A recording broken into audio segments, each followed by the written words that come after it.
ദൈവവചനം പുഷ്ടഭോജനമാണ്. ദൈവവചനം ജീവൻ്റെ അപ്പമാണ്. ദൈവവചനം ശക്തിമാന്മാരുടെ അപ്പമാണ്. ദൈവത്തിൻ്റെ വചനം മായമില്ലാത്ത പാലാണ്. ദൈവവചനം തേനിലും തേൻകട്ടയിലും മധുരമുള്ളതാണ്. ദൈവവചനം നിലത്ത് ഉലയിലൊരുക്കി 7 പ്രാവശ്യം ശുദ്ധി ചെയ്ത വെള്ളി പോലെയാണ്. ദൈവത്തിൻ്റെ മാറ്റമില്ലാത്ത വചനം ശ്രദ്ധിക്കുന്ന പ്രിയപ്പെട്ടവരെ, ദൈവവചനമാണ് നമ്മെ വീണ്ടും ജനിപ്പിക്കുന്നത്. ദൈവവചനമാണ് നമ്മെ കുറവ് തീർത്ത് പണിയുന്നത്. ദൈവത്തിൻ്റെ വചനമാണ് നമ്മെ നിത്യതയിലെത്തിക്കുന്നത്. പ്രിയപ്പെട്ടവരെ, നാം മായമില്ലാത്ത പാല് കുടിച്ച് വളരേണ്ടവരാണ്.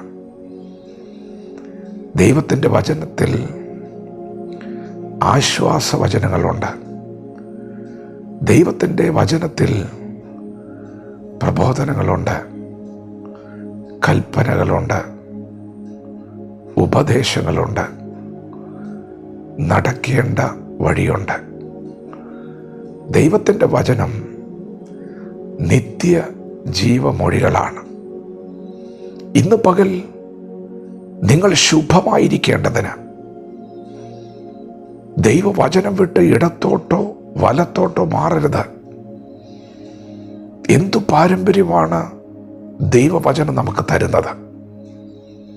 അത് നമ്മുടെ പിതാക്കന്മാരുടെ പാരമ്പര്യമാണ്.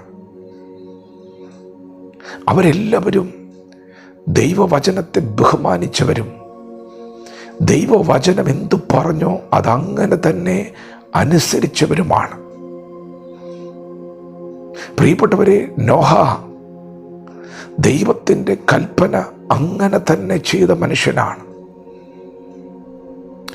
ദൈവത്തിൻ്റെ കരങ്ങളിൽ ഉപയോഗിക്കപ്പെട്ട മോശെ ദൈവം പറഞ്ഞത് അങ്ങനെ തന്നെ ചെയ്ത ഒരു ദൈവമനുഷ്യനാണ്. വിശ്വാസികളുടെ പിതാവായ അബ്രഹാം എങ്ങോട്ടാണ് പോകുന്നതെന്ന് അറിയാതിരിക്കുമ്പോഴും കാണിപ്പാനിരിക്കുന്ന ദേശത്തേക്ക് വിശ്വാസത്താൽ ചുവടുകൾ വെച്ച മനുഷ്യനാണ്. അവരെല്ലാവരും ദൈവവചനത്തെ അനുസരിച്ചവരാണ്. ഇന്ന് പകൽ ദൈവവചനം നിങ്ങളോട് അനുസരണം ആവശ്യപ്പെടുന്നുണ്ടെങ്കിൽ,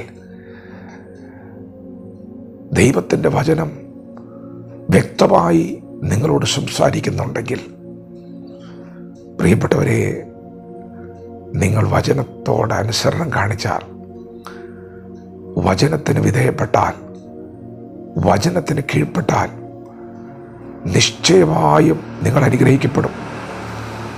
ദൈവവചനം ഒരിക്കലും നിങ്ങളെ ചതിക്കുകയില്ല. അത് മായമില്ലാത്ത പാലാണ്. ഈ ലോകത്തിലെ ഉപദേശങ്ങൾ, ഈ ലോകത്തിലെ മനുഷ്യരുടെ അഭിപ്രായങ്ങൾ ഒന്നും നമുക്ക് സ്വീകരിക്കാൻ കഴിയില്ല.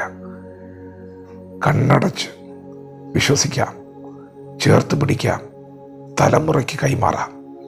വചനം സത്യമാണ്. വചനം ജീവനും ചൈതന്യമുള്ളതാണ്. അത് ഇരുവായുത്തലുള്ള വാളിനേക്കാൾ മൂർച്ചയേറിയതാണ്.